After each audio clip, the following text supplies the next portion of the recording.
کہاں گئے بھیا؟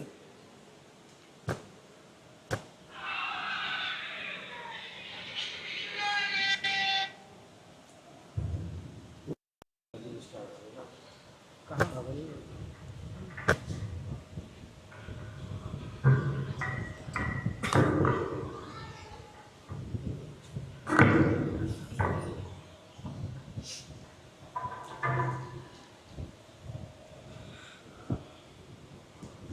اللهم صل على محمد وآل محمد.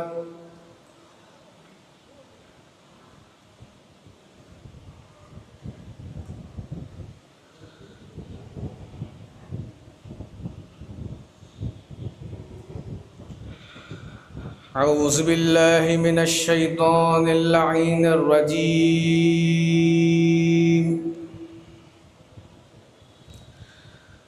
بسم الله الرحمن الرحيم.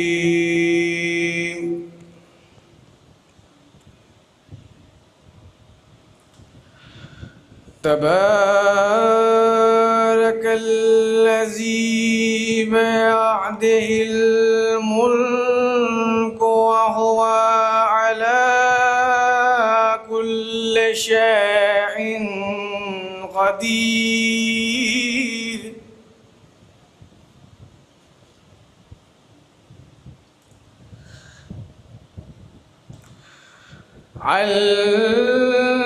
الذي خلق الموت والحياة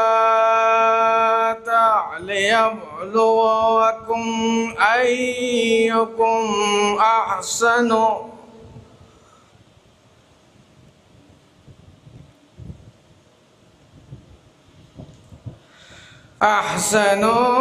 عملا وهو العزيز الغفور.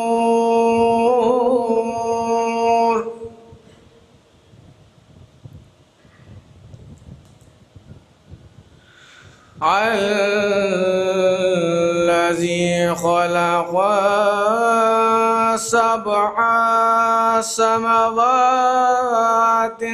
طباقا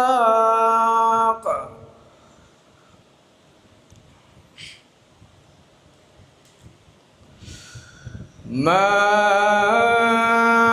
ترى في خلق الرحمن من تفاوت فارجع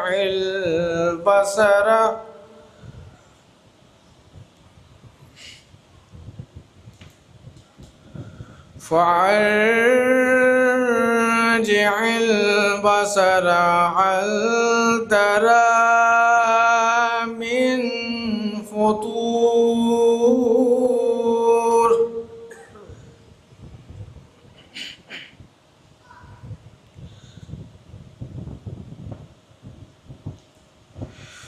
ثم ارجع البصر كرتين ينقلب إليك البصر خاسئا وهو حسير.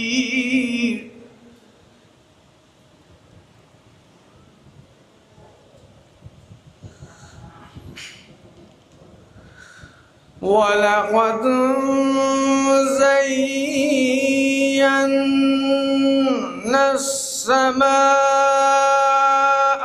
الدُّنْيَا بِمَصَابِيحَ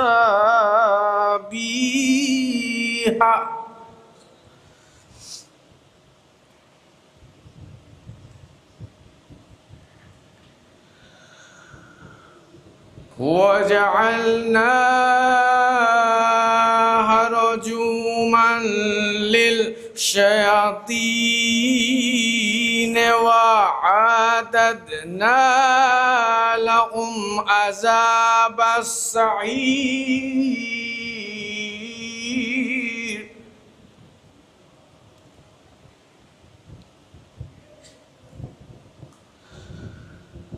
وَلِلَّذِينَ كَفَرُوا بِرَبِّهِمْ عَذَابُ جَهَنَّمَ وَبِئْسَ الْمَصِيرُ.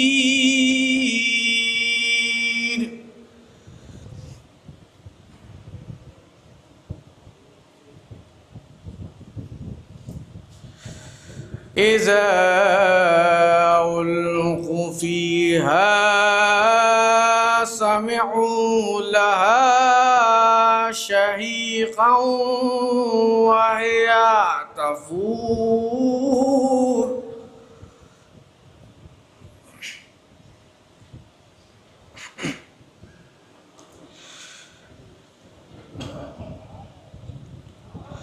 تكاد تميز من الغيظ كلما القيا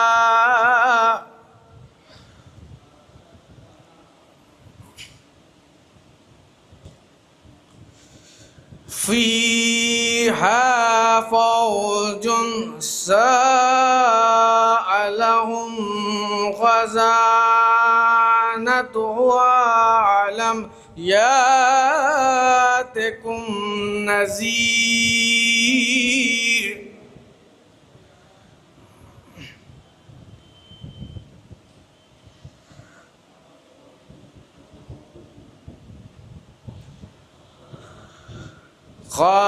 قالوا بلى قد جاءنا نذير فكذبنا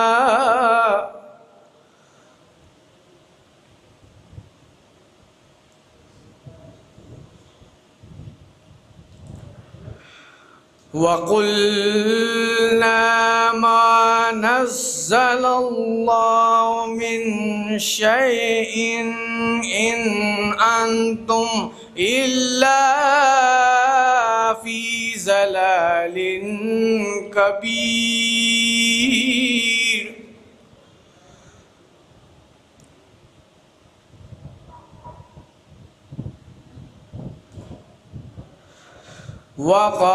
وقالوا لو كنا نسمع أو نعقل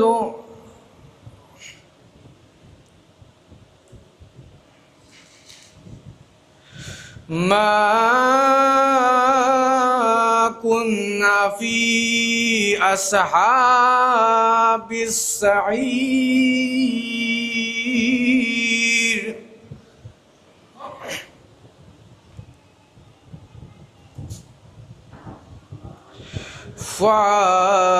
فاعترفوا بذنبهم فسوقا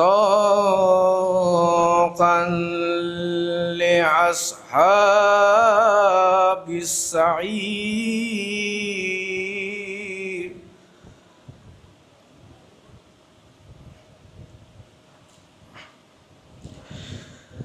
إن الذين يخشون ربهم بالغيب لهم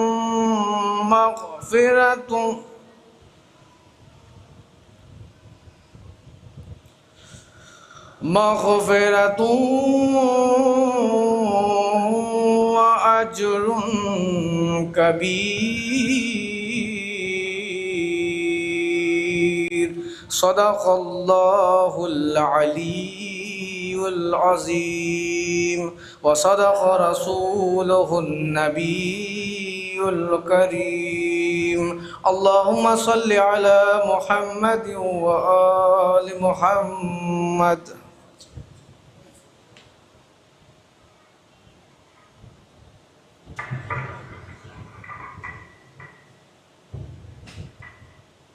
باقاعدہ مجلس کا آغاز تلاوت کلام پاک سے ہوتا ہے. بعد ختم مجلس اسی امام بارگاہ میں آگ پر ماتم ہوگا. جو حضرات مومنین آگ پر ماتم کرنا چاہتے ہیں وہ امام بارگاہ کے شاہ نشین کے پاس کفنیاں رکھی ہیں، وہ پہن سکتے ہیں، اور جناب فاضل صاحب کے پاس اپنا نام بھی لکھوا دیں گے کہ آگ کا ماتم کرنے کے لیے۔ فتح سماعت فرمائیے گا۔ پھر آج حق کے لیے جان فدا کرے کوئی، پھر آج حق کے لیے جان فدا کرے کوئی، وفا کی دھوم اٹھی یوں وفا کرے کوئی، اور نماز 1400 سالوں سے انتظار میں ہے، نماز 1400 سالوں سے انتظار میں ہے، حسین کی طرح یوں مجھے ادا کرے کوئی، حسین کی طرح یوں مجھے ادا کرے کوئی۔ اور قرآن تھا، قرآن ہے، اور قرآن رہے گا، اسلام تھا، اسلام ہے، اسلام رہے گا، اور دین محمدی پر حسین ابن علی کا احسان تھا، احسان ہے، اور احسان رہے گا۔ حضرات مومنین سے گزارش ہے جو حضرات باہر تشریف رکھتے ہیں وہ فرش اعظم پر تشریف لائیں۔ تو میں گزارش کروں گا جناب مہدی صاحب سے کہ تشریف لائیں بارگاہ امام میں نذرانِ عقیدت پیش کریں۔ نعرہ صلوات۔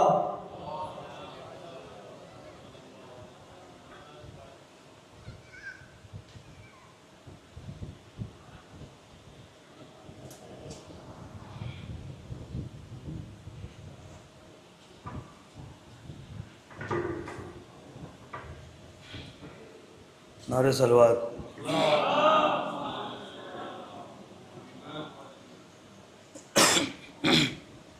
ایک اور صلوات بھیج دیجیے گا۔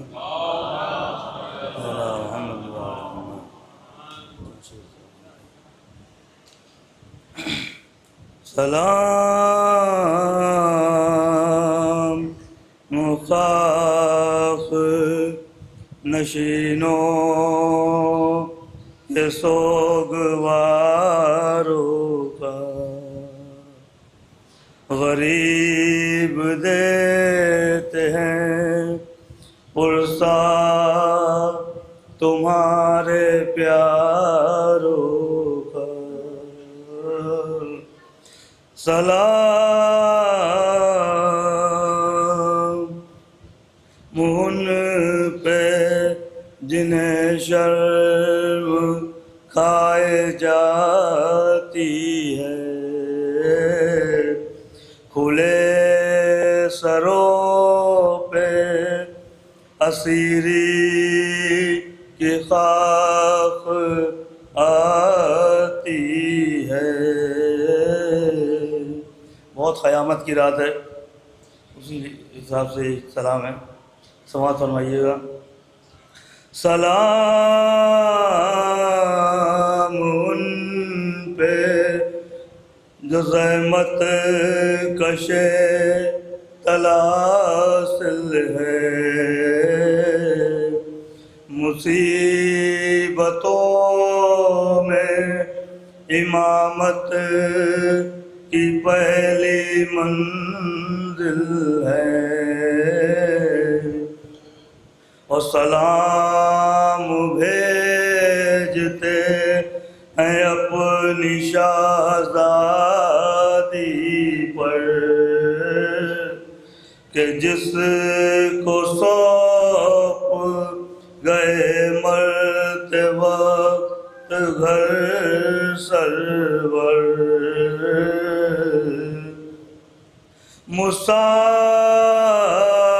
مسافرت میں جسے بے کسی یہ دکھلائی، نثار کر دیے بچے نہ بچ سکا بھائی، اسیر ہو کے اسیر ہو کے جسے شامیوں کے نرگے میں حسینیت ہے سکھانا علی کے لہجے میں، سکینہ بی بی تمہارے غلام حاضر ہیں، مجھے تو پیاس تو اشکوں کے جام حاضر ہیں، پہاڑ رات ابھی دیر ہے سویرے میں، کہاں ہو شام غریبا کے گپ اندھیرے میں۔ جو سلوات کا سہارا دیے۔ زمین گرم یتیمی کی سختیاں بی بی، وہ سینہ جس پہ سوتی تھی اب کہاں بی بی، ابھی کلیجے میں ایک ہوک سی اٹھی ہوگی، ابھی تو گود کی گرمی نہ کم ہوئی ہوگی، نہ اس طرح سے کوئی کھیتی ہری بھری اجڑی، تمہاری مانگ بھی اجڑی ہے، گود بھی اجڑی، اور بچے جو اگلے برس ہم ہیں، اور یہ غم پھر جو چل بسے تو یہ اپنا سلام آخر۔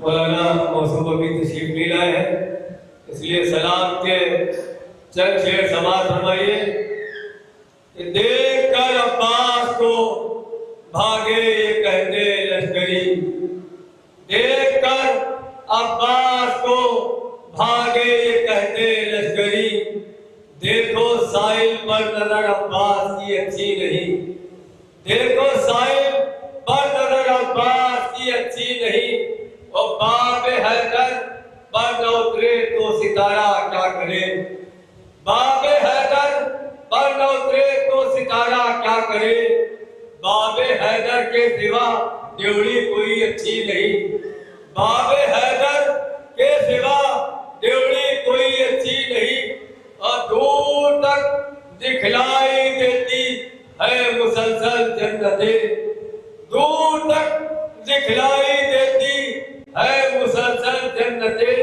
14 گلیوں کے سوا کوئی گلی اچھی نہیں، 14 گلیوں کے سوا کوئی گلی اچھی نہیں، اور ذکر حیدر سن، ذکر حیدر سن، امیر شام کی باتیں نہ کر، ذکر حیدر سن، امیر شام کی باتیں نہ کر، معجزے کے سامنے جادوگری اچھی نہیں، معجزے کے سامنے جادوگری اچھی نہیں، اور ذکر حیدر کیجئے، ذکر حیدر کیجئے یا کربلا پر بولیے، ذکر حیدر کیجئے یا کربلا پر بولیے، جو برائے نام ہو ذاکری اچھی نہیں، جو برائے نام ہو وہ ذاکری اچھی نہیں، اور کریا کریا پھر رہے ہیں جو عقیدے بیچتے، کریا کریا پھر رہے ہیں جو کہہ دو دین میں سوداگری اچھی نہیں، ان سے کہہ دو دین میں سوداگری اچھی نہیں۔ اے میری آنکھوں کی بدلی، اے میری آنکھوں کی بدلی، خوب گر گر کر برس، اے میری آنکھوں کی بدلی، خوب گر گر کر برس، مجلس سرور میں اشکوں کی کمی اچھی نہیں، مجلس سرور میں اشکوں کی کمی اچھی نہیں۔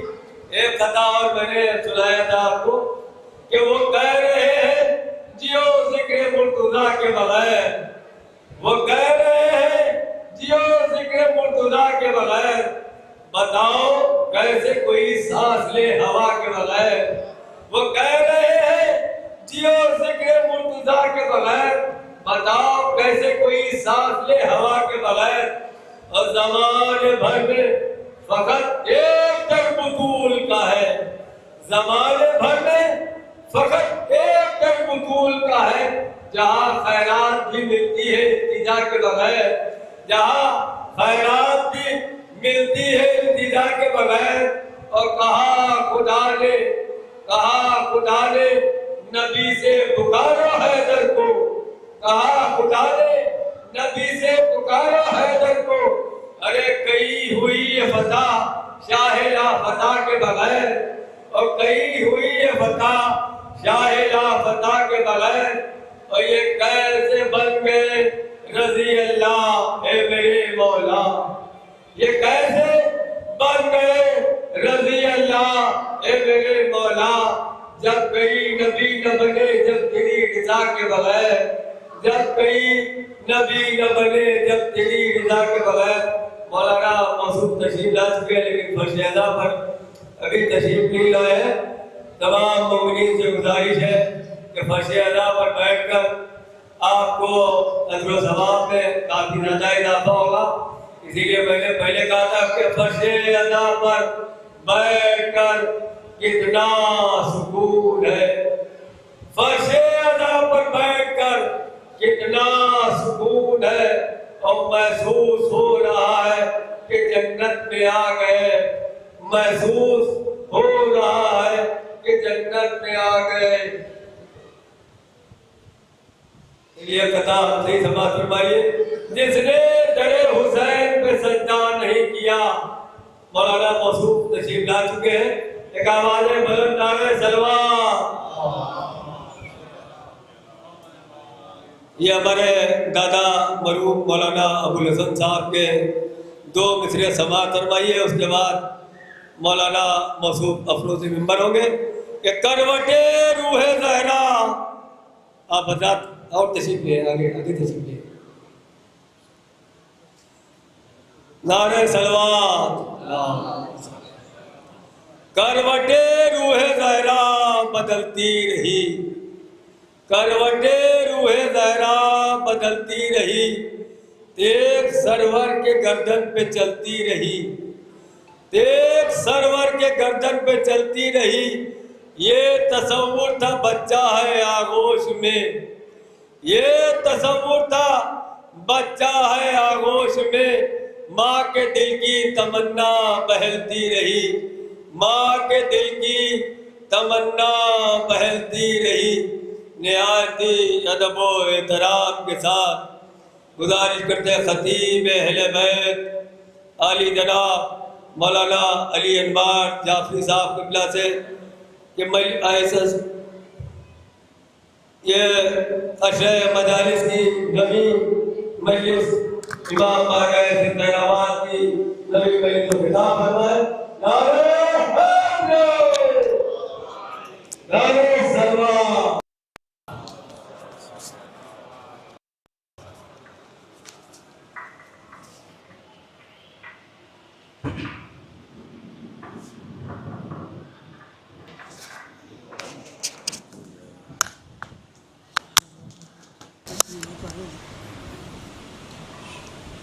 شور تو نہیں کرے گا؟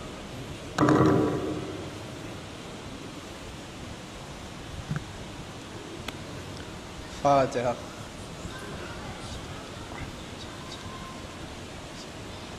بسم اللہ۔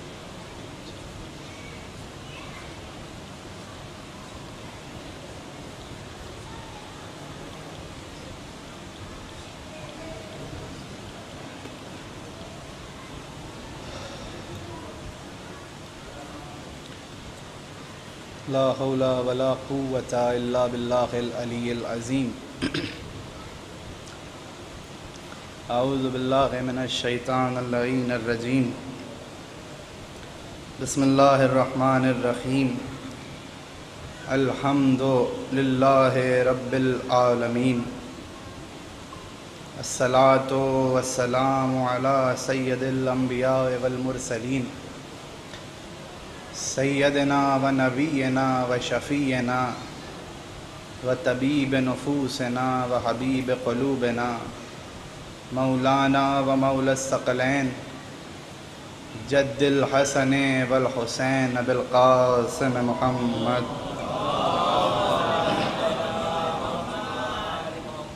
وآلہ الطیبین الطاہرین المعصومین المظلومین المنتخبین المنتجبین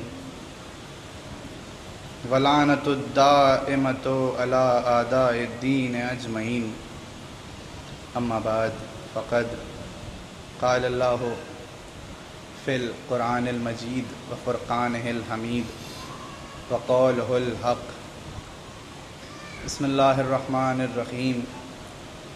ان الدین عند اللہ الاسلام. درود پڑھیں محمد والے.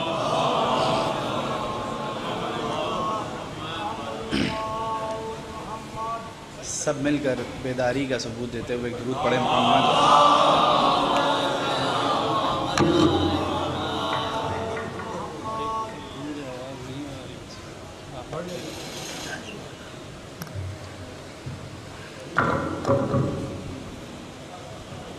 میں بھی اپنی آواز کو بلند کرتا ہوں اور آپ سب بھی بلند آواز میں درود پڑھیں محمد.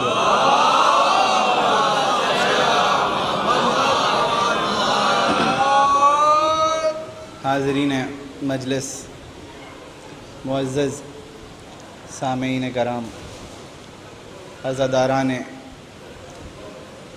غریب کربلا، عزاداران شہید کربلا، موقع ایسا ہے کہ دل تو نہیں چاہتا کہ بہت طویل گفتگو آپ کے سامنے کروں، اور شب عاشور کا موقع ہے. آپ کے اور ہمارے دل بے قرار ہیں، بے چین ہیں. ہر شخص چاہتا ہے کہ زیادہ سے زیادہ مصائب سنیں اور مصائب سن کر آنکھوں سے جاری ہونے والے اشکوں کے ذریعے سے اپنے قلوب کو پاک کر لے. مگر آداب مجلس کو ملحوظ خاطر رکھتے ہوئے چند باتیں آپ سے کرنی ہیں، اور مصائب آج میں تفصیل سے روایت کو آہستہ آہستہ آپ کے سامنے پڑھوں گا، اور چند باتیں باب فضائل کی آپ سے کر لوں. میری گزارش ہے میرے جوانوں سے، معصومین کی روایت ہے کہ شب عاشور سے اپنی ہیبت اور اپنی کیفیت ایسی رکھو کہ لگے کہ تمہارے گھر میں کوئی جنازہ اٹھ گیا ہے. میری ہمت نہیں ہے کہ میں آپ کے سامنے بہت طویل گفتگو کروں. آپ سب کوشش یہ کریں کہ اپنے گریباں کو چاک رکھیں، سینوں کو چڑھا کے رکھیں، اپنے بالوں کو پریشان رکھیں، اس لیے کہ یہ موقع وہ موقع ہے کہ جب تمام مائیں اپنی بچوں کو حسرت سے دیکھ رہی ہیں. اور مصائب میں بھی آپ کے سامنے پوری روایت پیش کروں گا کہ ہر ماں اپنے بچے کے بالوں کو سنوار رہی ہے کہ کل اس کو آقا حسین پر جان قربان کرنی ہے. عزیزوں، ابتدا میں مصائب پہ فوری طور پہ نہ آتے ہوئے میں نے آپ کے سامنے اس عشرے میں موضوع رکھا اسلام، خصوصیات اسلام اور ادیان عالم، اور جو بھی کجمج بیانی مجھ سے ممکن تھی میں نے آپ کے سامنے پیش کری. ہر چند میری کوشش یہی تھی، اور میں کیا بلکہ تمام ذاکرین جو منبر پہ آتے ہیں سب کی کوشش یہی ہوتی ہے کہ قرآن کی آیت کی روشنی میں گفتگو کری جائے.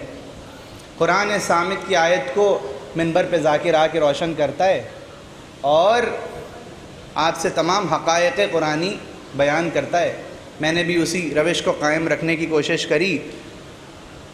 مگر اب اس میں کیا کیا جائے کہ ہماری گفتگو کا آغاز تو قرآن صامت سے ہوتا ہے، مگر جیسے جیسے بحث آگے بڑھتی ہے گفتگو خود بخود قرآن ناطق سے مربوط ہو جاتی ہے۔ یہ بھی اعجاز ہے ذکر اہل بیت کا کہ گفتگو کا آغاز تو اسم سے ہوتا ہے مگر گفتگو خود بخود مسمى تک پہنچ جاتی ہے۔ گفتگو کا آغاز تو نام سے ہوتا ہے مگر خود بخود گفتگو صاحب نام تک پہنچ جاتی ہے۔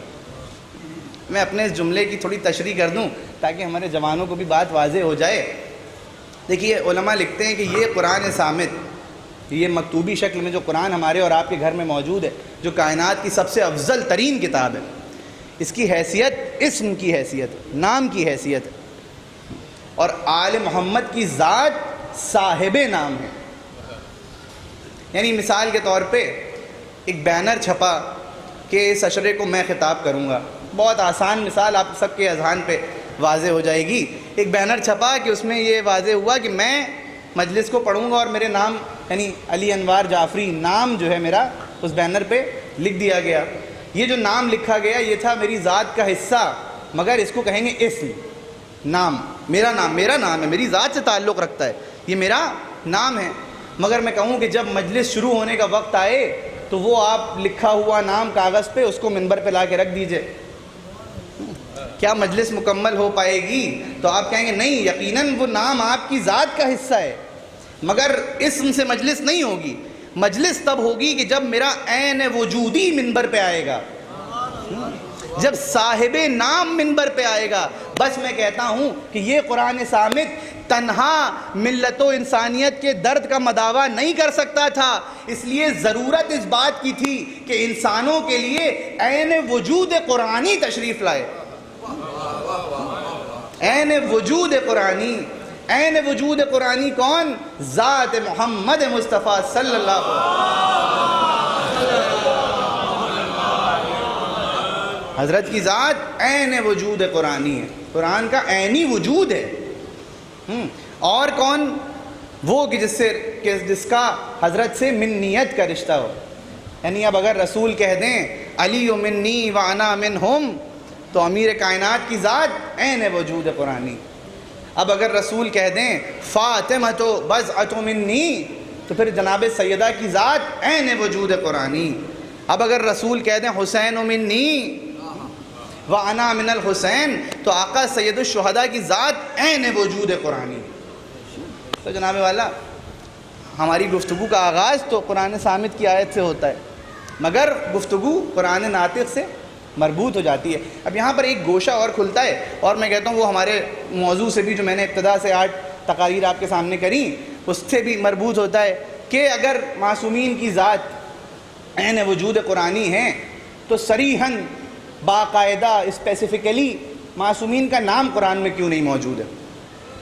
یہ سوال اکثر الگ الگ طریقوں سے کیا جاتا ہے اور میں اس کا جواب منبر پہ کئی بار دے چکا ہوں، مگر اب اس عشرے میں بھی یہ بات روشن کرنی ضروری ہے، اس لیے کہ دین جب ہم لیں گے، کیونکہ دین کے ضمن میں گفتگو ہو رہی ہے، تو دین جب ہم لیں گے تو قرآن صامت اور قرآن ناطق دونوں سے لیں گے، ایک سے نہیں لے سکتے۔ اور میں نے آپ کے سامنے پیش بھی کیا کہ ایک کافی نہیں ہے اور قرآن صامت تو قطعاً کافی نہیں ہے۔ مگر میں کہتا ہوں کہ یہ سوال اکثر پیش کیا جاتا ہے کہ باقاعدہ طور پہ معصومین کا نام قرآن میں کیوں نہیں موجود ہے؟ سنیں میرے جوان، سنیں تمام تر بچے اور بچیاں سنیں، یہ بحثیں رکھی جاتی ہیں کہ معصومین کا نام باقاعدہ طور پہ صراحتاً یا تصریحاً کیوں نہیں موجود ہے، اسپیسیفکلی کیوں نہیں موجود ہے۔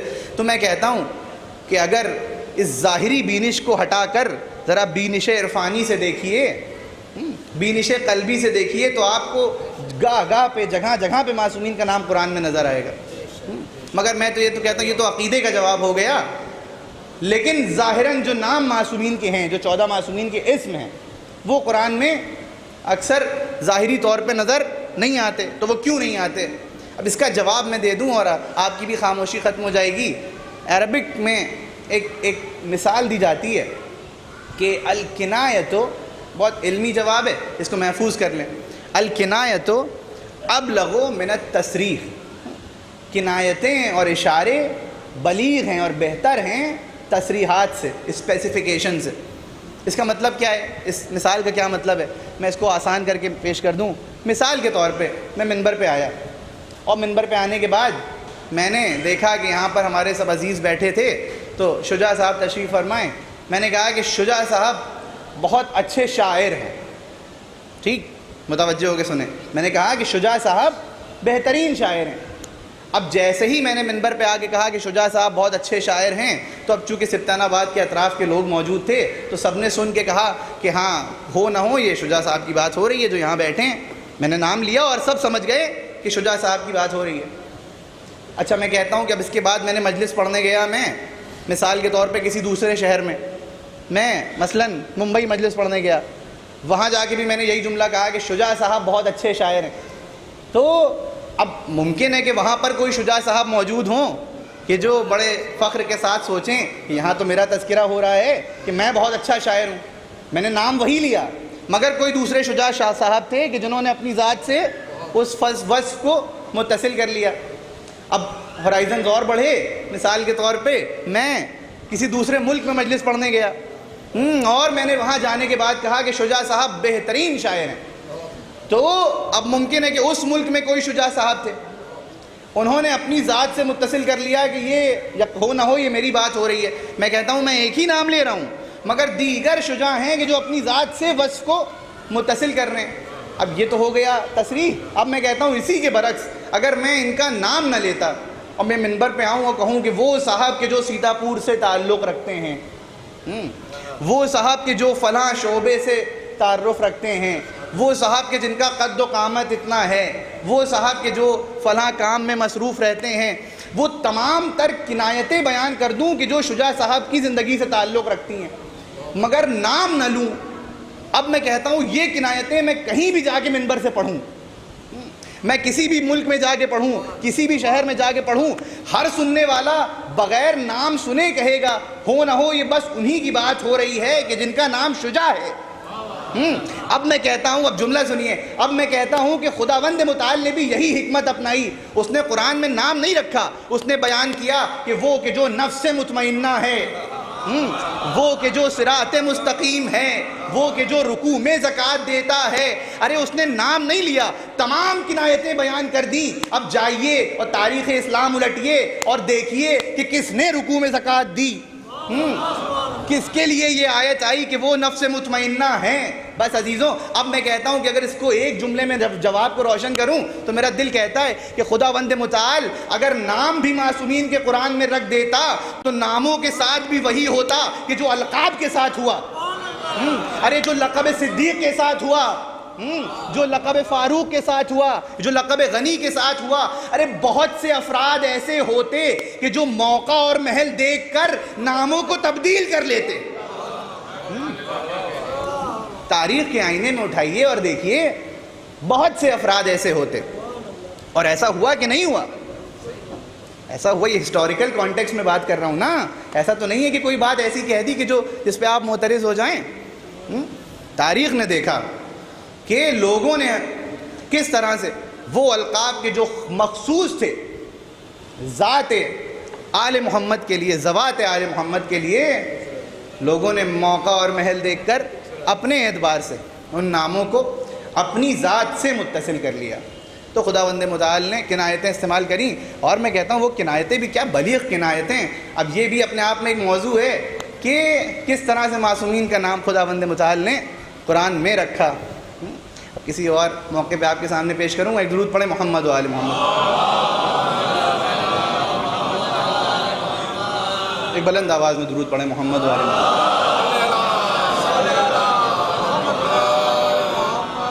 تو جناب والا معصومین، اگر آپ کو دین سمجھنا ہے، دین لینا ہے، دیکھیں مجھے آج تمام گفتگوؤں کو، تمام جتنی بھی باتیں آپ سے کری ہیں سب کو سم اپ بھی کرنا ہے اور کنکلوڈ بھی کرنا ہے. تو بس جلدی جلدی میں اور میری زبان کیا کہ میں تمام دین آپ کے سامنے پیش کر پاؤں، مگر بس یہ کہ آپ کو وہ اشارے بیان کر رہا ہوں کہ جہاں سے آپ کو مکمل دین باقاعدہ طور پہ مل سکتا ہے. اور میں کہتا ہوں کہ میرے سامنے جو مجمع ہے اس کے لیے ضروری تھوڑی نہ ہے کہ اشارے بیان کیے جائیں، اس لیے کہ ان کے پاس واقعی صحیح راستہ ہے، اسی لیے تو فرش عذاب پہ موجود ہیں. ان کے پاس تو واقعی وہ درسگاہ ہے، بلکہ میں کہتا ہوں تمام دنیا کے لیے میں دعوت دیتا ہوں، تمام دنیا کے لیے، تمام انسانیت پسند افراد کے لیے دعوت دیتا ہوں کہ اگر دین حقیقی سمجھنا ہے تو آؤ حسین ابن علی کے در پہ۔ اور میں کہتا ہوں آپ کے لیے بھی ایک جملہ، یقیناً آپ کو تو ضرورت نہیں ہے، مگر ایک بات ہمیشہ ذہن نشین رہے کہ یہ مجلس ہماری پہچان ہے، ہم اس مجلس کی پہچان نہیں ہے، یہ ذکر ہماری پہچان ہے، ہم اس ذکر کی پہچان نہیں ہیں۔ قطعاً کسی جوان اور کسی بچے کے ذہن، بزرگ ظاہر ہے کہ بزرگ مجھ سے زیادہ واقف ہیں، قطعاً کسی بچے اور جوان کے ذہن میں یہ تصور نہ آئے کہ ہماری وجہ سے یہ عزاداری فروغ پا رہی ہے، نہیں، قطعی نہیں، یہ عزاداری ہماری ضرورت ہے۔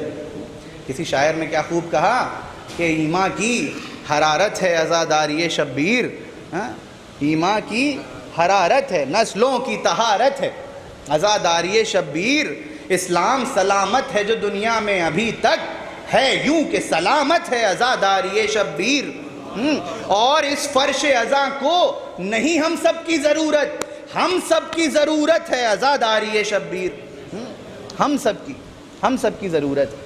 تو جناب والا دین اگر چاہیے تو اس درسگاہ پہ ملے گا، دین اگر چاہیے تو ذات رسول سے ملے گا، یا وہ کہ جو رسول کے جانشین ہیں، رسول خدا محمد مصطفیٰ صلی اللہ علیہ وسلم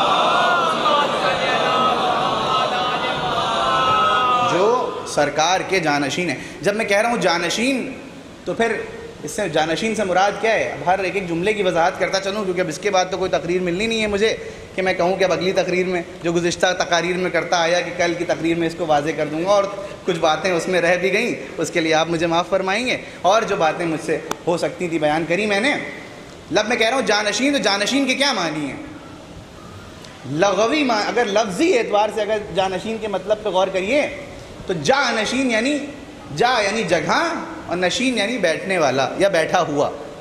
جانشین یعنی جگہ پر بیٹھا ہوا، یعنی اگر مثلا میں یہاں اس منبر پہ ابھی بیٹھا ہوں اور میرے بعد کوئی بیٹھ جائے تو وہ اس جگہ کا جانشین ہوگا کہ جہاں پر میں بیٹھا تھا۔ مگر میں کہتا ہوں کہ کیا واقعی ظاہری جگہ پر بیٹھ جانا جانشینی کا معیار ہوتا ہے؟ غور کریں اس بات پہ بھی، یہ پہلو بھی غور کریں۔ اس سے زیادہ آسان میں سمجھتا ہوں بچوں کے لیے کیا مثال ہو سکتی ہے۔ مثلا مثال دیتا ہوں کہ ابھی 1947 میں انڈیا اور پاکستان کا بٹوارا ہوا، پارٹیشن ہوا، اور پارٹیشن کے بعد ایک صاحب تھے کہ جو لکھنؤ میں رہا کرتے تھے، وہ حکیم تھے یا طبیب تھے، ڈاکٹر تھے، اور جب پارٹیشن ہوا تو وہ یہاں سے اٹھ کر پاکستان چلے گئے، اور پاکستان میں ایک شاعر صاحب تھے، بہترین غزلیں کہتے تھے، وہ ہندوستان آ گئے۔ اب جب وہ ہندوستان آئے تو کیونکہ حکیم صاحب اور طبیب صاحب کا مکان خالی تھا، اب جو بزرگ ہیں میری بات کی تصدیق کریں گے کہ جو میں نے جو کتابوں میں پڑھا کہ وہ مکان خالی تھا طبیب صاحب کا، ڈاکٹر صاحب کا، تو اب وہ شاعر صاحب اسی مکان میں رہنے لگے، اور جب اس مکان میں رہنے لگے تو پھر اب کیونکہ ڈاکٹر تھے تو ان کا ایک کلینک بھی تھا، ایک مطب بھی تھا، اس میں جا کر اسی کرسی پہ بیٹھے جس پر ڈاکٹر بیٹھا کرتے تھے۔ اب یہ شاعر صاحب ایک درود پڑھے محمد و آل محمد، میری طرف متوجہ رہیں گے کہ یہ شاعر صاحب پاکستان سے آ کر اس طبیب کے گھر میں پہنچے، اور طبیب کے گھر میں پہنچنے کے بعد اسی جگہ پہ بیٹھے، جانشین ہوئے اسی مقام پر کہ جہاں پر وہ طبیب بیٹھا کرتا تھا۔ اب میں آپ سے پوچھوں کہ جب آپ علیل ہوں خدا نخواستہ تو آپ ان شاعر کے پاس جائیں گے دوا لینے؟ کیا آپ جائیں گے کہ ان سے نسخہ لکھوا لیں؟ تو آپ کہیں گے کہ نہیں بھائی شاعر صاحب سے دوا لکھوانے کیوں جائیں گے؟ میں اگر دوا لکھوانے گیا بھی اور مرض بتایا بھی تو میرے مرض پہ غزل تو لکھ دیں گے، مگر نسخہ نہیں لکھ پائیں گے، شفایاب نہیں کر پائیں گے۔ بس میں کہتا ہوں کہ آپ نے کس معیار کی بنا پہ طے کیا کہ ان سے دوا نہیں لینی؟ تو آپ کہیں گے خالی یہ نہ دیکھیے کہ ان کی جگہ پر بیٹھے ہیں کہ نہیں بیٹھے، بلکہ یہ دیکھیے کہ آثار مسیحائی بھی ہیں کہ نہیں۔ اب میں کہتا ہوں بس یہی معیار عقلی رسول کے لیے بھی رکھیے۔ ارے یہ نہ دیکھیے کہ رسول کی جگہ پر کون بیٹھ گیا، بلکہ یہ دیکھیے کہ اعجاز امامت ہے بھی کہ نہیں۔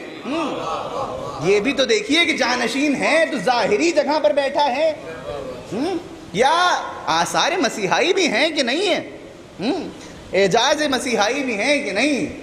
ایسا تو نہیں ہے کہ امت عبادت کا نسخہ لکھوانے گئی اور امت کو زوال کی طرف لے کے چلے گئے۔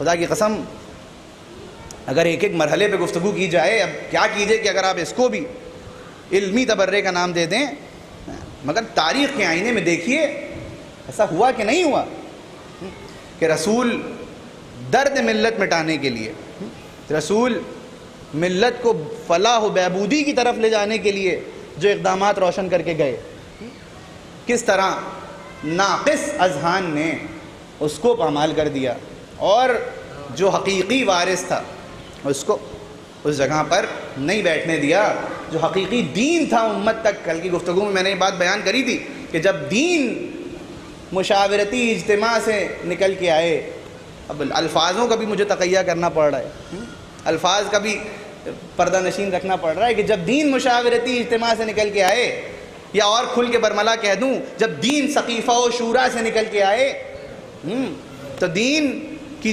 نام پر جو تنظیمیں شکل پاتی ہیں وہ طالبان و القاعدہ کی شکل میں سامنے آتی ہیں، مگر جب دین غدیر سے نکل کے آتا ہے تو پھر وہ جماعت سامنے آتی ہے کہ جو تمام طاقتوں کے سامنے ڈٹ کر کھڑی ہو جاتی ہے۔ اور آج کے دور میں اس کو سمجھنا، مجھے نہیں لگتا کہ آج کے دور میں اس کی وضاحت کی ضرورت ہے، آج کے دور میں اس کی وضاحت باقاعدہ طور پہ اس کی کوئی ضرورت نہیں، اس لیے کہ آپ سب کے سامنے مثالیں موجود ہیں۔ علی کے نوکر کس طرح سے ہوتے ہیں، آپ دیکھیں، تاریخ اٹھائیں، دیکھیں کس طرح سے وہ جماعت پہچانی جا رہی ہے۔ نام ہے علی ابن ابی طالب علیہ الصلوۃ والسلام سے درود۔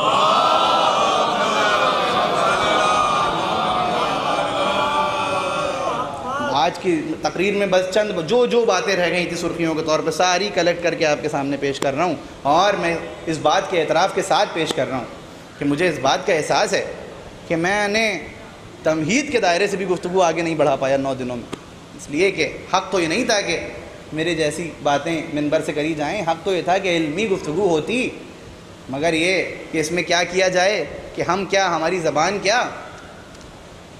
اصل عالم تو ذات معصوم ہے۔ حضرت امیر المومنین نے فرمایا، آپ کے اور میرے مولا نے فرمایا کہ نحن العلماء وشیعتنا المتعلمون، ارے عالم اور علماء تو ہم ہیں، ہمارے شیعہ تو طالب علم ہیں، ہمارے شیعہ تو طالب علم ہیں۔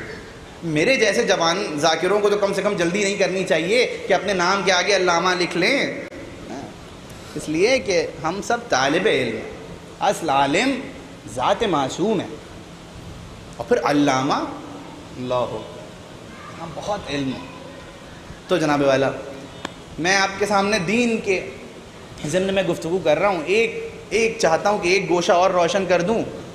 دین کی جب ہم بات کرتے ہیں تو بہت بیسک کویسچن اگر میں اپنے بچوں سے کروں کہ دین کیا ہے، تو اگر ایک سادہ سا جواب آئے گا میرے سامنے تو یہ آئے گا کہ 5 اصول دین اور 10 فروع دین کا نام دین ہے۔ دین یہی تو جزویات دین ہے نا، اور میں کہتا ہوں کہ ہم پورا زور لگاتے ہیں فروع دین سمجھانے میں، اور میرے بچے بالخصوص وہ مائیں کہ جو اپنے بچوں کی تربیت کر رہی ہیں، بالخصوص وہ والدین، وہ لڑکے، وہ جوان کی جو صاحب اولاد ہیں، تو میری بات کو غور سے سنیں، اور اگر کسی طرح کا کوئی سوال ہو تو بعد مجلس پوچھ بھی سکتے ہیں، اگر مجھ سے ممکن ہوا تو میں جواب دوں گا۔ جب ہم دین کی تعلیم بچوں کو دیتے ہیں تو ضرور فروع دین کی تعلیم دیجیے اور زور دیجیے، ان کو عادت ڈلوائیے، مگر ایک بار یاد رکھیے کہ اصول دین جزو دین ہے۔ سب سے زیادہ کوشش کریے کہ اصولیات وجود میں اتر جائیں۔ اصول دین یعنی اگر کوئی بچہ بڑھ کے بتانا چاہے تو بھی کوئی مشکل نہیں ہے، اصول دین یعنی توحید، عدل، نبوت، امامت اور قیامت۔ فروع کیا ہیں؟ نماز، روزہ، حج، زکوٰۃ، قوم، جہاد، نہی عن المنکر، نہی عن المنکر، تولا، تبرہ۔ جب میں کہہ رہا ہوں کہ اصول دین بہت زیادہ اہم ہے، کام کیجئے اصول دین کے اوپر، تو اس کا کیا مطلب ہے؟ لفظ اصول بنا ہے اصل سے، اصل کے معنی ہے جڑ کے، ٹھیک، اور لفظ فروع بنا ہے فرع سے، یعنی شاخیں، باہر نکلنے والی سٹیمز۔ آپ مجھے ایک میں مثال دے دوں گا تو بات بالکل آشکار ہو جائے گی کہ اصول کتنے ضروری ہیں۔ عقیدہ توحید وجود میں ہونا چاہیے، تصور توحید واضح ہوگا تو خود بخود بچہ سجدے میں سر کو رکھ دے گا۔ نماز پڑھائیے مگر اس کے ساتھ ساتھ توحید کی حقیقتیں بچے کو سمجھائیے. آج تھوڑی سی تبلیغ ضروری ہے کچھ باتوں کی. جب میں کہہ رہا ہوں اصول، تو اصول بچپنے میں سنا بھی ہوگا، دین کی جڑیں 5 ہیں اور دین کی شاخیں 10 ہیں. میں آپ سے پوچھتا ہوں کہ مجھے یہ بتائیے، کوئی درخت ہے اور اس درخت میں کوئی مرض لگ جائے، اس کی شاخوں میں کوئی مرض لگ جائے، تو دوا کہاں ڈالی جاتی ہے؟ سوچیں، دوا کہاں ڈالی جاتی ہے؟ دوا شاخوں میں نہیں ڈالی جاتی، دوا جڑوں میں ڈالی جاتی ہے. اور اگر جڑیں درست ہو گئیں تو شاخیں خود بخود درست ہو جاتی ہیں. بات واضح ہو رہی ہے؟ یا اب میں پوچھتا ہوں کہ اگر کوئی درخت ایسا ہے کہ جس کی شاخیں تو بہترین ہیں مگر جڑیں مردہ ہو گئی ہیں، اگر جڑیں مردہ ہیں تو ہر سمجھدار انسان دیکھ کے کہہ دے گا کہ کچھ دن کا پیڑ سلامت ہے، اس کے بعد یہ پیڑ مردہ ہو جائے گا. بات پہنچ رہی ہے؟ تو اب میں کہتا ہوں کہ اسی طرح اصول و فروع کی بحث ہے. اگر عقائد محفوظ ہیں، اگر عقیدہ توحید محفوظ ہے، عقیدہ رسالت و امامت و قیامت محفوظ ہے، عقیدہ عدل محفوظ ہے، تو انسان خود بخود خدا کی بارگاہ میں سجدہ ریز ہو جائے گا.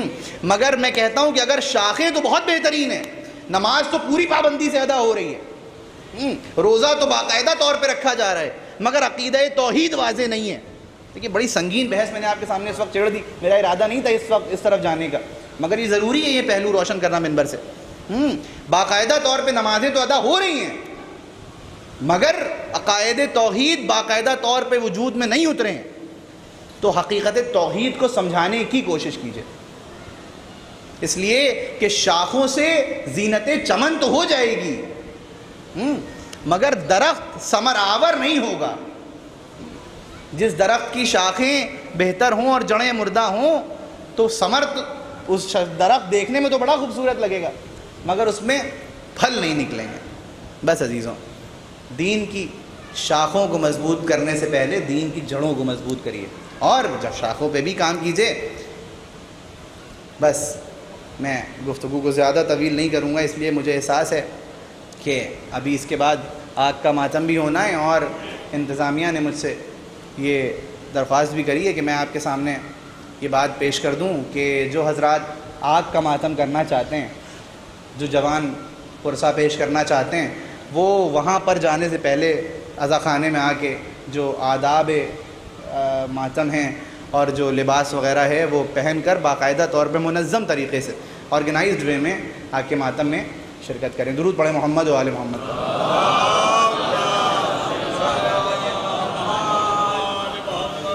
تو جناب والا، دین اگر سمجھنا ہے اور سیکھنا ہے تو ذات معصومین پر توجہ دیجیے، اقدامات معصومین پر توجہ دیجیے.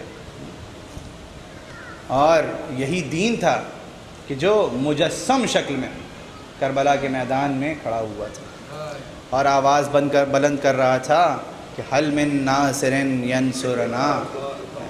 صرف آقا حسین آواز نہیں دے رہے تھے، یہ مجسمہ تھا دین کا، مکمل کامل مجسمہ تھا. کہ دین آواز دے رہا تھا کہ ہے کوئی کہ جو ہماری مدد کے لیے آئے. بس عزیزوں، آپ رونے کے لیے آمادہ ہیں.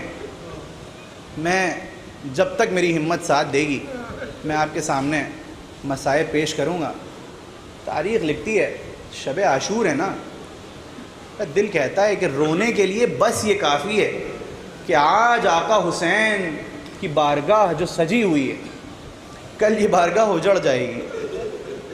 جتنا سروں کو پیٹیے اتنا کم ہے کہ ماؤں کے سامنے آج جو بچے سلامت ہیں، کل یہ بچے ان کے لاشیں ماؤں کے سامنے موجود ہوں گے. کیا شاعر نے خوب مصرے لکھ دیے. صبح عاشور کا منظر لکھا اور فرماتا ہے کیسی سجی ہے بارگاہ شاہ ذوالجلال، اصغر سا خوش ہنسی کوئی قاسم سا نونہال. ارے دیکھے سوئے خیام کسی کی نہیں مجال، لیکن جیے گا کوئی کہاں آج شام تک. بس عزیزوں، تاریخ لکھتی ہے شب عاشور نمودار ہوئی. یہ جو لمحے گزر رہے ہیں نا، آپ رونے کے لیے آمادہ ہیں. تاریخ لکھتی ہے، روایات میں آیا ہے کہ آقا حسین شب عاشور محو عبادت ہیں، خدا کی بارگاہ میں سجدہ ریز ہیں. ایک مرتبہ جب عبادتوں سے فارغ ہوئے تو ایک مرتبہ آقا حسین اصحاب کے خیمے میں گئے. میں یہ روایت آپ کے سامنے پیش کر رہا ہوں، آپ گریہ کریں گے، مگر میرا دل چاہتا ہے کہ مصائب میں بھی استدلال کر کے ذرا سا آپ کے سامنے وہ مضامین پیش کروں کہ اصل حق امامت، اصل فدا ہو جانے کا کیا حق ہے امامت کے اوپر، وہ مکالمہ جو اصحاب اور امام کے بیچ میں ہوا ہے ذرا محسوس کریں اصحاب نے کیا جواب دیا ہے۔ تاریخ لکھتی ہے امام حسین ایک مرتبہ اصحاب کے حلقے میں گئے اور آپ نے فرمایا، غریب کربلا کی مظلومی کو محسوس کریں، آپ نے فرمایا کہ میرے اصحاب، اے میرے صحابہ، ان کی دشمنی مجھ سے ہے، تم سے نہیں ہے۔ دیکھو تم اگر چاہتے ہو کہ چلے جاؤ تو میں تمہیں اجازت دیتا ہوں، تم چلے جاؤ، مگر تاریخ لکھتی ہے کوئی نہیں گیا۔ ایک مرتبہ امام نے آگے بڑھ کے سہارا دیا، ارے اگر تم یہ سوچتے ہو کہ تم جنت کے ضامن نہیں رہ جاؤ گے، جنت تمہارا حق نہیں رہ جائے گا، تو میں حسین تمہارے سامنے سے پردے ہٹا دیتا ہوں۔ اور تاریخ لکھتی ہے تمام صحابہ کو وہ مناظر دکھائے کہ حبیب یہ آپ کا درجہ، مسلم ابن اوسجہ یہ آپ کا درجہ، تمام اصحاب کو جنت کے مدارج دکھائے، مگر کوئی صحابی نہیں گیا۔ ایک مرتبہ امام حسین نے مظلومی بھرا جملہ کہا، مولا فرماتے ہیں ارے اگر تم کو حیا آتی ہے کہ تمہیں معاشرہ کیا کہے گا تو میں تمہیں اجازت دیتا ہوں، میرے بچوں کا ہاتھ پکڑو اور چلے جاؤ، جا کے کہنا کہ ہم حسین کے بچوں کو بچانے کی خاطر آ گئے۔ مگر تاریخ لکھتی ہے یہ کہہ کہ حسین نے چراغ کو گل کر دیا، مگر جب چراغ کو دوبارہ روشن کیا تو تمام اصحاب اپنی گردن پہ تلواروں کو رکھ کے کھڑے ہو گئے، ارے آقا جس زندگی میں آپ موجود نہ ہو اس زندگی کو جینے کا کیا فائدہ۔ بس تاریخ لکھتی ہے عزاداروں، روایات میں مروی ہے کہ امام حسین ایک ایک کر کے اپنے تمام اہل حرم کے خیمے میں گئے۔ ایک مرتبہ جناب زینب کے خیمے میں پہنچے، دیکھا ماں اپنے ننھے ننھے بچوں کے بالوں کو سنوار رہی ہے، اولو محمد دیکھو کہیں ایسا نہ ہو کہ کل مامو جان شہید ہو جائیں تم زندہ رہ جاؤ۔ ایک مرتبہ ایک اور خیمے میں گئے، دیکھا 13 برس کے جناب قاسم، جناب ام فروہ سمجھا رہی ہیں قاسم دیکھو میرے والی حسن موجود نہیں ہے، ارے تم بڑھ کے امام حسین کی بارگاہ میں جان قربان کر دینا، تھوڑا سا اور آگے بڑھے۔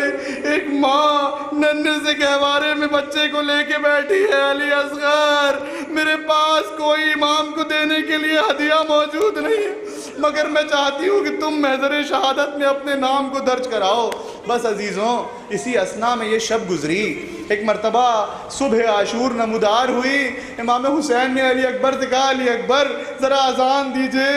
ایک مرتبہ شہزادہ، رسول سے مشابہت رکھنے والا سا شہزادہ، ایک مرتبہ آواز بلند کری اللہ اکبر اللہ اکبر۔ بس صبح عاشور کی اذان ہوئی۔ عزیزوں تاریخ لکھتی ہے کہ ایک کے بعد ایک لوگ شہید ہونا شروع ہوئے۔ آقا حسین کبھی صحابہ کا لاشا لائے، کبھی اہل حرم کا لاشا لائے، آپ نے تمام شہادتیں سنی۔ بس تاریخ لکھتی ہے کہ ایک موقع ایسا آیا کہ اب حسین تنہا میدان میں کھڑے ہیں۔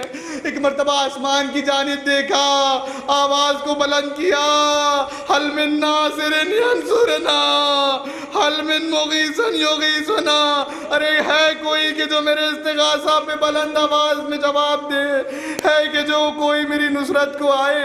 بس یہ آواز بلند ہوئی۔ ایک مرتبہ ایک خیمے سے گریہ کی آواز بلند ہوئی، اہل حرم نے گریہ کرنا شروع کیا۔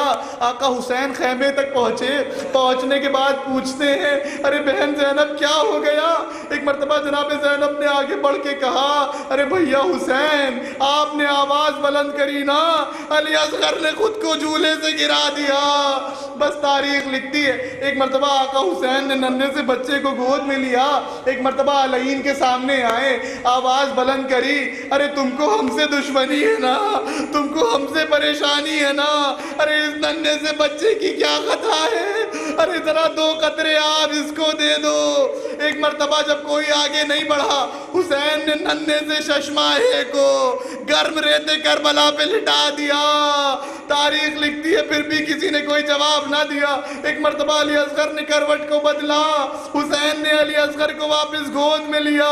ایک مرتبہ پانی تو نہ ملا مگر سنسناتا ہوا تیر، 3 بال کا تیر علی اصغر کے حلق پہ لگا، ننھا سا بچہ باپ کے ہاتھوں پہ شہید ہو گیا۔ بس عزیزوں تاریخ لکھتی ہے آقا حسین نے علی اصغر کے لاشے کو لیا. اب تک حسین جتنے لاشیں لائے نا کسی لاشے کو لانے میں ڈگمگائے نہیں، مگر جب علی اصغر کا لاشا لائے تو ایک مرتبہ آگے بڑھتے ہیں پھر پیچھے ہٹتے ہیں. عجب نہیں حسین سوچ رہے ہوں کہ ماں کو جا کر کے سالم میں یہ لاشا دے کے آؤں. بس عزیزوں جناب علی اصغر کو ماں کے حوالے کیا. ایک مرتبہ امام حسین رن میں جانے کے لیے آمادہ ہوئے. 3 رخصتیں آقا حسین کی تاریخ میں درج ہیں. مجھ میں ہمت نہیں کہ میں تینوں پڑھ پاؤں، بس ایک رخصت آپ کے سامنے پیش کروں گا. ایک مرتبہ آقا حسین جب گھوڑے پہ سوار ہونے کے لیے آئے، کوئی شاعر کیا خوب لکھتا ہے، ارے حسین جب کہ چلے بعد دوپہر رن کو، نہ تھا کوئی کہ جو تھامے رکاب توسن کو. ارے سکینہ جھاڑ رہی تھی ابا کے دامن کو. ارے حسین چپ کے کھڑے تھے جھکائے گردن کو. ارے ناصرہ تھا کوئی شاہ کربلائی کو. ارے فقط بہن نے کیا تھا سوار بھائی کو. بس عزیزوں حسین ذوالجناح پہ سوار ہوئے. ایک مرتبہ چاہا کہ گھوڑے کو آگے بڑھائیں مگر گھوڑا آگے نہیں بڑھتا. ایک مرتبہ رہوار نے نیچے اشارہ کیا، سکینہ گھوڑے کے پیچھے کے پیروں سے لپٹی ہوئی. اے میرے بابا کے گھوڑے، جو میدان میں گیا وہ واپس نہیں آیا. آقا حسین گھوڑے سے اترے، ایک مرتبہ سکینہ کے بوسے دیے. سکینہ بتاؤ کیا چاہتی ہو؟ ایک مرتبہ جناب سکینہ نے فرمایا بابا بس آخری خواہش ہے کہ ایک مرتبہ سینے پہ سلا لو. عزیزوں تاریخ لکھتی ہے حسین گرم ریتے کربلا پہ لیٹ گئے، ننھی سی بچی کو سینے پہ سلایا. کچھ دیر کے بعد ایک مرتبہ بچی بیدار ہوئی، بابا خدا حافظ، میں نے خواب میں دیکھا کہ دادی زہرا آپ کا انتظار کر رہی ہیں. بس عزیزوں حسین رخصت ہوئے. ایک مرتبہ تاریخ لکھتی ہے حسین نے بڑھ کے حملہ کیا، کبھی میمنے پہ حملہ کیا، کبھی میسرے پہ حملہ کیا، کبھی قلب لشکر میں پہنچے. ایک مرتبہ حسین حملہ کرتے جاتے ہیں، ندائے غیبی آئی، ندائے غیبی آئی، آیت النفس المطمئنہ ارجعی الی ربک راضیۃ مرضیہ. حسین نے تلوار سے لہو کو پوچھا، تلوار کو نیام میں رکھا، بھاگی ہوئی فوجیں سمٹی. کسی نے حسین کی پشت پہ وار کیا، کسی نے حسین پر نیزے سے وار کیا. ایک مرتبہ زہرا کا لال گھوڑے سے زمین پہ تشریف لایا. تاریخ لکھتی ہے حسین اس کیفیت میں گھوڑے سے آئے کہ حسین کا جنازہ، حسین کا جسم تیروں کے اوپر تھا. ایک مرتبہ زور دیا، سینے کے تیر پشت سے باہر آئے. حسین نے پیشانی کو خاک کربلا پہ رکھا، شمر ملعون آگے بڑھا، حسین کے سر کو تن سے جدا کیا. آواز بلند ہوئی، قد قتل حسین بکربلا، حسین کربلا میں قتل ہو گئے، حسین کربلا میں شہید ہو گئے، زہرا کا لال کربلا میں شہید ہو گیا. لعنت اللہ علی قوم الظالمین رضا بقضائه وتسلیما لامرہ انا للہ وانا الیہ راجعون. بار لقا شب عاشور ہے. اس وقت نہ ہم اپنے عزیزوں کے لیے کوئی دعا مانگتے ہیں، نہ اپنے بچوں کے لیے کوئی دعا مانگتے ہیں. بار الہ تجھے واسطہ شہدائے کربلا کا، اصل منتقم سید الشہداء کے ظہور میں تعجیل فرما. بس عزیزوں کوئی خاص دعا تو نہیں ہے، مگر بہرحال جو افراد نے سید مجاور حسین زیدی صاحب علیل ہیں، انہوں نے گزارش کری ہے کہ ان کی دعائے صحت کے لیے آپ دعا کریں. پروردگار بتصدق 4 معصومین ان کو شفائے کاملہ عطا فرما. ہم سب کے دلوں میں آقا حسین کی محبت بھرپور اور بے پناہ روشن کر دے اور روشن رکھ. امام زمانہ کے انصار میں ہم سب کو شمار کر دے. ماتم حسین.